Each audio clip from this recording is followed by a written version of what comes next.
Hello guys, welcome to GMAT Point. In this video, we'll be discussing about GMAT versus CAT.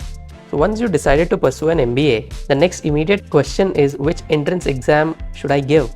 Which exam among CAT and GMAT should I choose? This is one of the most common questions asked by a lot of students, and also since many students face confusion between CAT and GMAT, in this video we'll be talking about the key differences between both these entrance exams, the level of difficulty of these exams, and all the essential things that you should know that will help you which exam you should choose or which is better. So let's get started.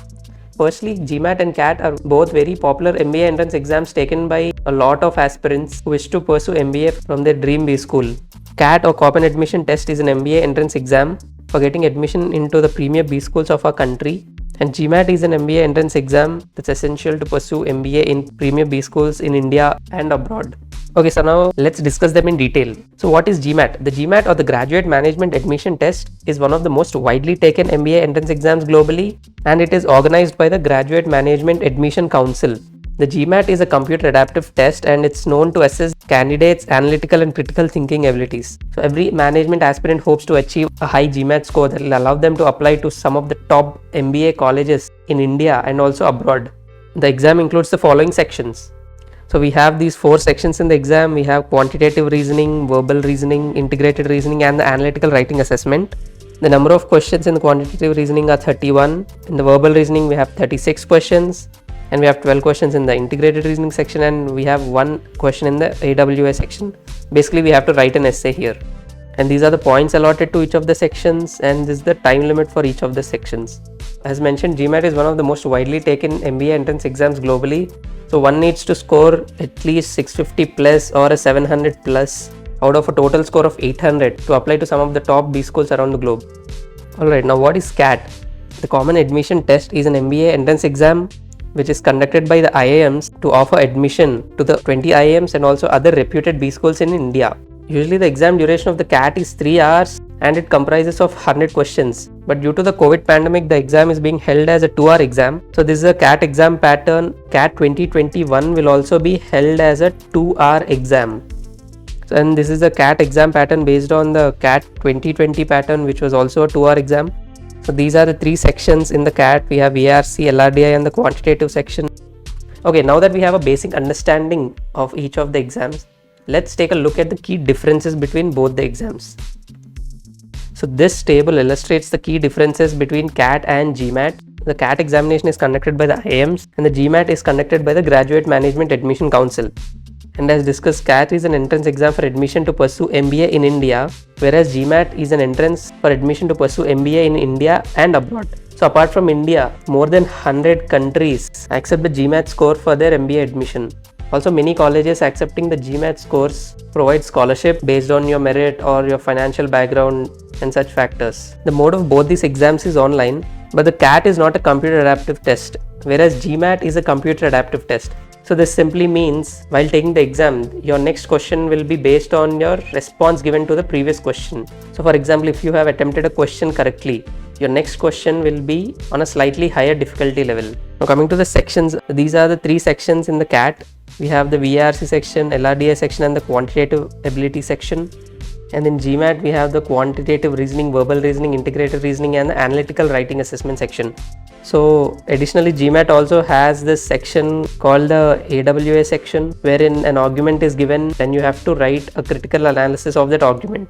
So that is basically you have to write an essay here. Also, when it comes to the syllabus of both these exams, although there is some difference in the syllabus, there is no huge difference. In the CAT VARC section, you generally have topics such as reading comprehensions, para summaries, para jumbles and odd sentences out. Whereas in the GMAT verbal reasoning section, apart from the reading comprehension, you have critical reasoning and also sentence correction. So these are the other 2 major topics that are tested in the verbal section of the GMAT. If we look at the number of questions, so based on the CAT 2020 pattern, there were 76 questions in the exam with 26 in VARC, 24 in DLR and 26 in the quant. Whereas in GMAT, in total there are 80 questions including the AWA topic. So we have 31 questions in quant, 36 in the verbal, 12 in integrated reasoning and 1 AWA topic. The total marks in the CAT are 228. You will be awarded 3 marks for each correct answer and -1 for the wrong answer.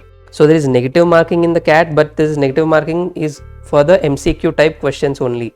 Whereas in GMAT the total score is 800 and one's GMAT score can range between 200 to 800 with 10-point increments. And also this overall score of 800 in GMAT is based only on your scores in the quant and the verbal reasoning section, whereas your total score in the CAT is based on your scores in all these three sections.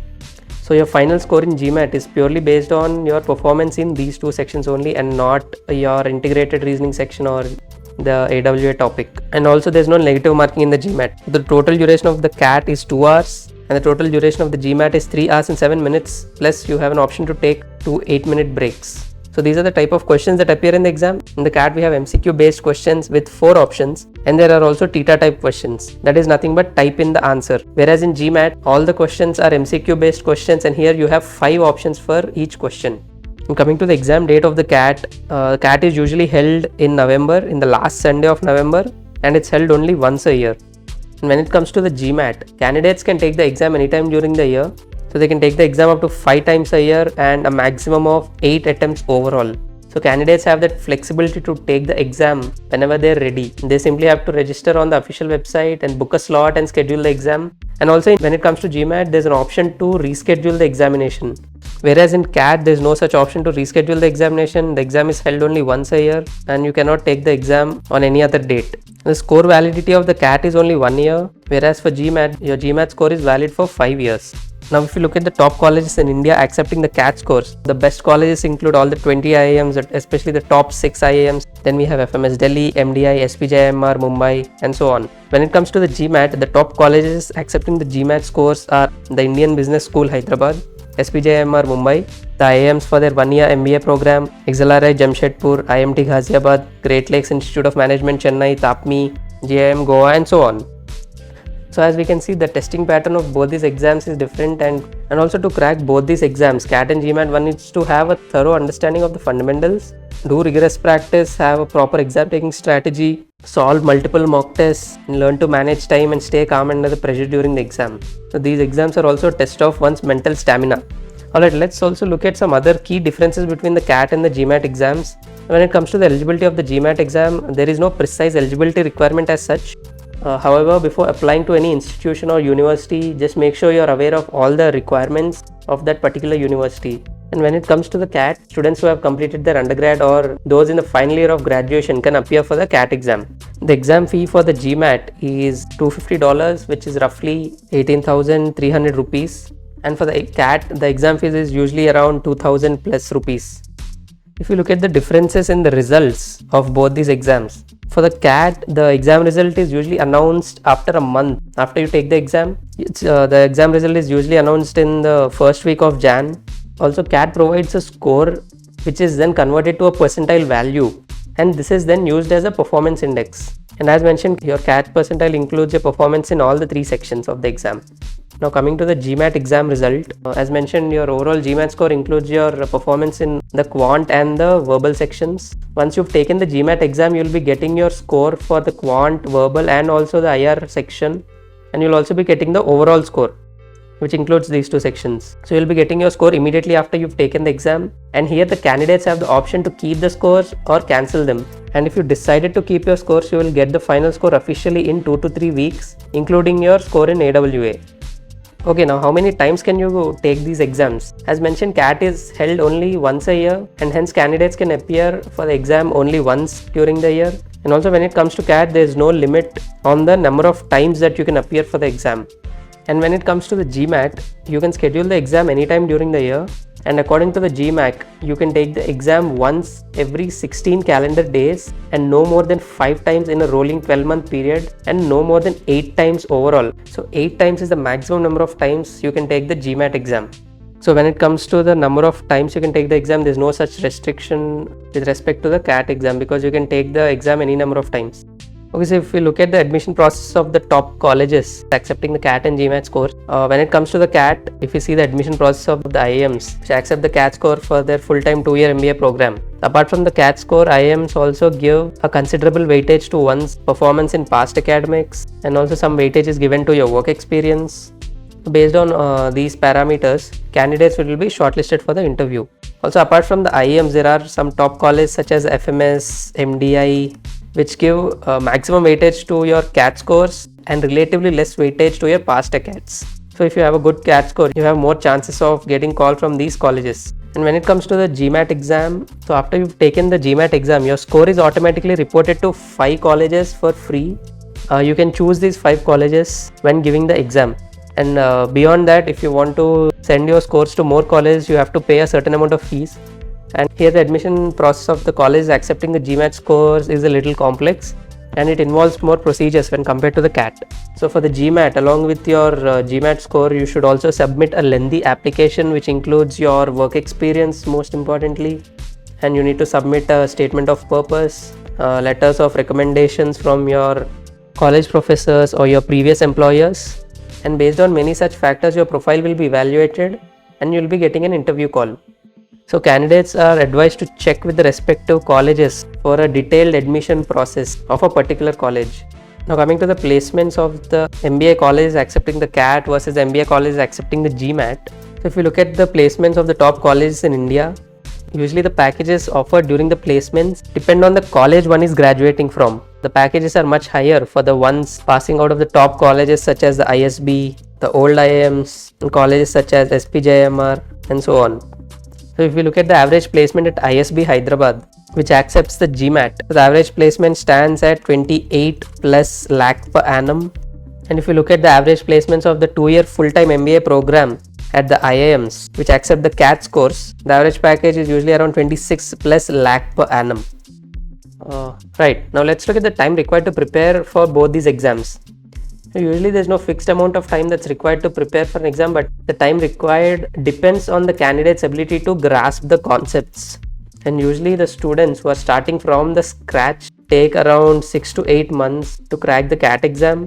Some students even take much lesser time. And on the other hand, for the GMAT, students starting from the scratch take around 5 to 6 months to crack the exam. So is coaching needed to prepare for the GMAT or the CAT? The answer is yes.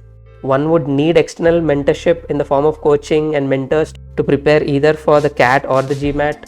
So one needs to have a sound understanding of the basics to crack the exams, and hence one would need coaching to have a thorough understanding of the basics.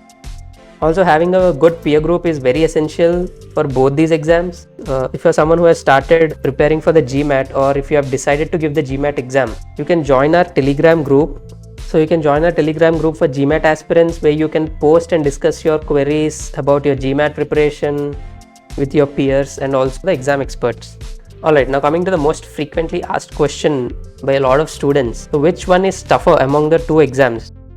As mentioned, both these exams test the analytical and logical thinking skills of the candidates, and both these exams are important for the graduate students. So they require dedication, proper planning and hard work, and also the difficulty level differs for each exam, and also it varies from candidate to candidate. So whether an exam is difficult or not entirely depends upon the candidate's strengths and weaknesses. So it's not wise to choose an entrance exam depending on how easy or tough it is. So these exams are neither too easy nor too tough, and you need to work equally hard to crack them. But still, if we look at some sections, when it comes to the CAT exam, the quantitative aptitude section is slightly on the tougher side, whereas in the GMAT exam, the verbal reasoning section is tougher when compared to that of CAT. But again, this is subjective and it depends on the candidate to some extent. So in any case, one needs to have good problem solving skills, logical and critical reasoning skills, and also a good deal of hard work to crack any of these exams. So finally, which exam should you choose among CAT and GMAT? As mentioned, both these exams are very important exams for the graduate students. Which exam one must choose among these entirely depends on one's interests and career goals.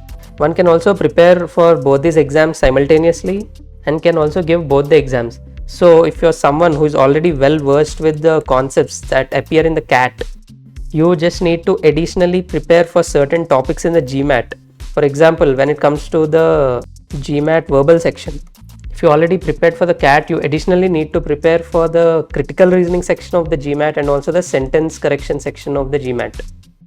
So these are some very important topics in the GMAT verbal section.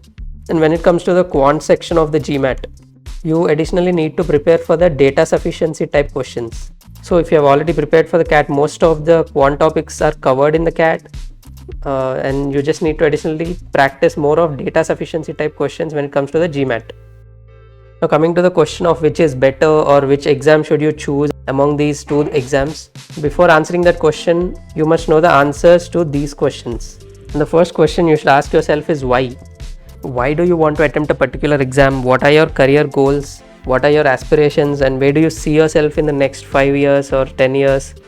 So first you need to answer all these questions. You need to assess your strengths, your interests. So do these, write this on a sheet of paper.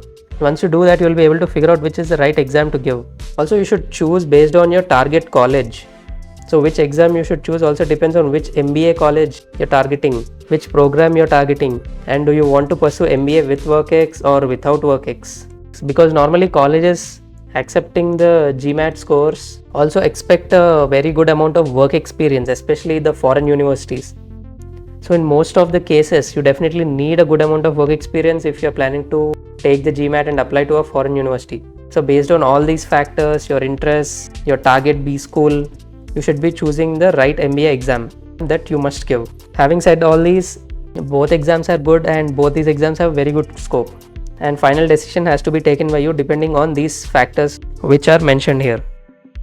Also, if you're planning to take the GMAT exam, you can kickstart your preparation with GMAT Point. So we are providing some free resources which can help you in your GMAT preparation.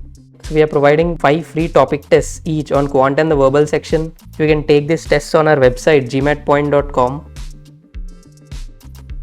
And as mentioned earlier, you can also join our Telegram group for GMAT aspirants, where you can post and discuss your preparation related queries, your exam taking strategies, and many such things with your peers and exam experts. Apart from that, if you have any other doubts regarding the exam, kindly email us at support@gmatpoint.com. You can also WhatsApp or call us on this number 630-323-9042. We'll be able to address your queries immediately. Also, please do subscribe to our channel for more important and useful updates on the GMAT exam. We'll be coming up with many more such useful videos which will be extremely helpful to you in your GMAT preparation. Thank you so much.